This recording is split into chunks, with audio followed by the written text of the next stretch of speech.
Eu sou psicóloga e hoje eu vou abrir uma parte muito pessoal da minha história com vocês.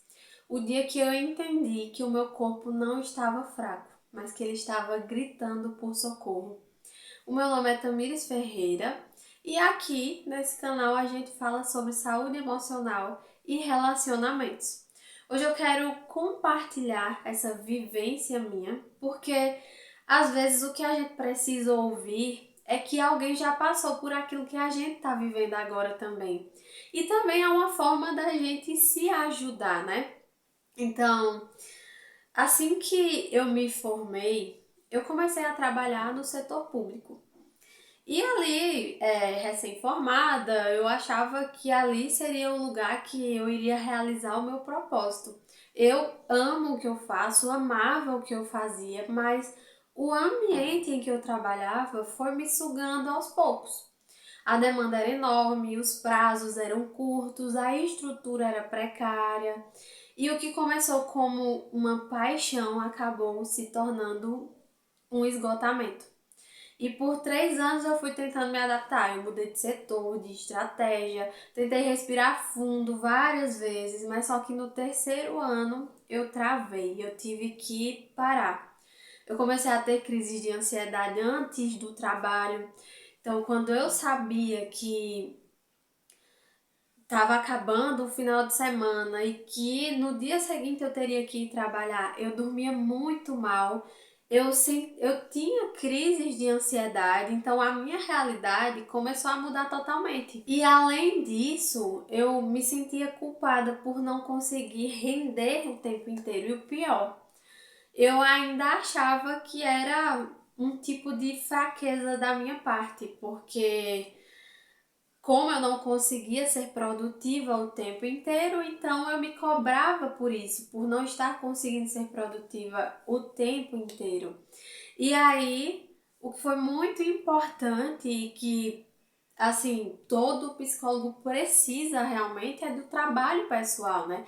E o que foi muito importante foi o meu trabalho pessoal, foi a terapia, porque foi na terapia que eu comecei a abrir os olhos que se eu não tomasse alguma atitude, aquela situação ali iria piorar e eu iria adoecer cada vez mais. Então foi na terapia que eu comecei a me ouvir, a perceber que não era um sinal de fraqueza, mas que eu estava cansada demais para continuar fingindo que dava conta de tudo, quando na verdade ninguém consegue dar conta de tudo o tempo inteiro.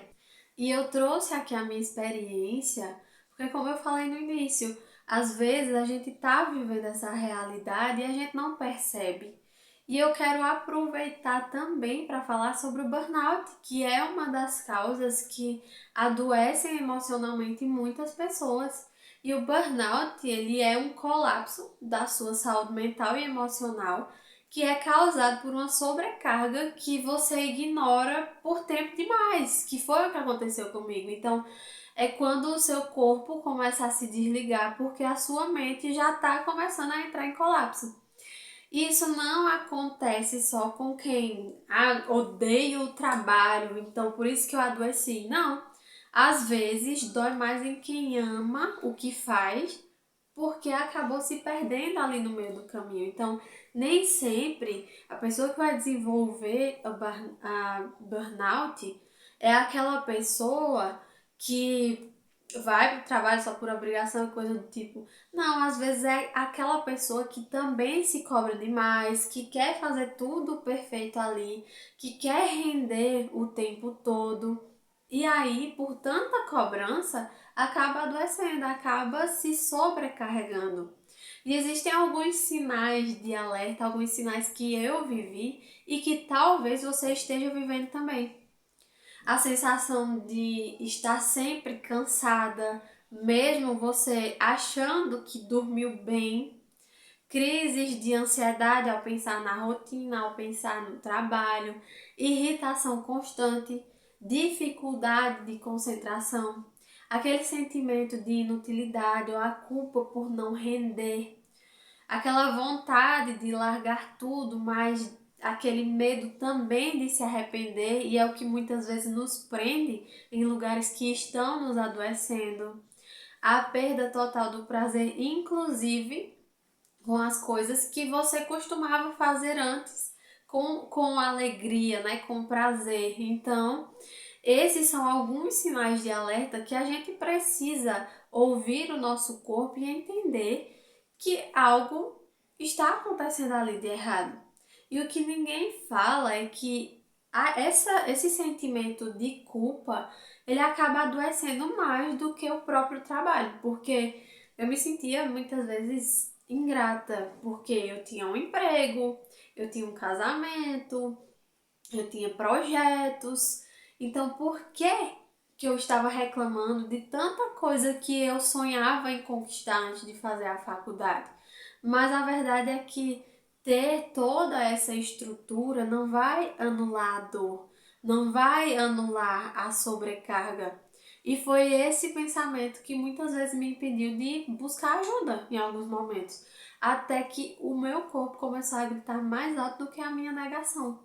E é isso que acontece muitas vezes com a gente. E da mesma forma que eu busquei ajuda e eu comecei a sair desse buraco emocional, você também pode. E o primeiro passo para que a gente saia desse estado de negação é aceitar que o seu corpo está sobrecarregado, aceitar que você está doente e que isso não é sinal de fraqueza. Buscar ajuda terapêutica e parar de romantizar aquela sobrecarga, que isso não é normal. Certo que é muito bom a gente ser produtivo, mas em algum momento a gente precisa parar, nossa mente precisa parar e descansar. Reavaliar o seu vínculo de trabalho, né? Se tem sido realmente benéfico. Fazer planos que são reais e que são possíveis para sair desse lugar, porque às vezes a gente fica preso, né? Fica preso às nossas condições financeiras, se sair como é que vai ser.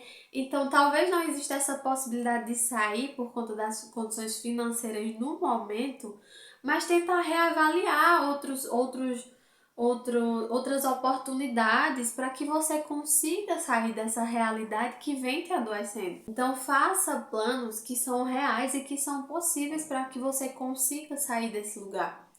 Reencontrar também você mesmo, o seu ritmo. E isso sem aquela cobrança excessiva, né? É se reencontrar aos poucos. Hoje eu ainda reconheço que eu estou nesse processo de mudança, né? Não tá tudo resolvido, mas tá bem mais leve agora, porque agora eu consigo me escutar, eu consigo entender quais são os meus limites e eu preciso entender que eu não posso passar desses limites, porque senão eu vou voltar ao estado que eu estava antes. Então, se você percebe que você está passando por uma situação parecida, não deixe de buscar ajuda. Para a gente sair desse buraco emocional, nós precisamos dar o primeiro passo. E às vezes sozinhos, o nosso fardo fica pesado demais. Então, às vezes a gente vai precisar da ajuda do outro, da ajuda realmente de um psicólogo para nos auxiliar, nos orientar. E eu quero finalizar esse vídeo aqui dizendo para você que, se você se identificou com esses sintomas, com esses sinais de alerta, né? Coloca aqui embaixo, eu tô tentando me escutar. E aí compartilha também esse vídeo com alguém que também você percebe que está vivendo essa mesma situação que você. Pode ser que esse seja o sinal que você precisava para pedir ajuda a alguém. E se você quer saber também mais sobre o burnout, eu preparei um e-book que fala um pouco sobre e também alguns exercícios práticos que contém nele que podem ajudar, auxiliar nesse processo. Eu vou deixar aqui o link na descrição do vídeo. E se você gostou do conteúdo, deixa seu joinha e se inscreve no canal para acompanhar mais conteúdos como esse. A gente se vê no próximo vídeo.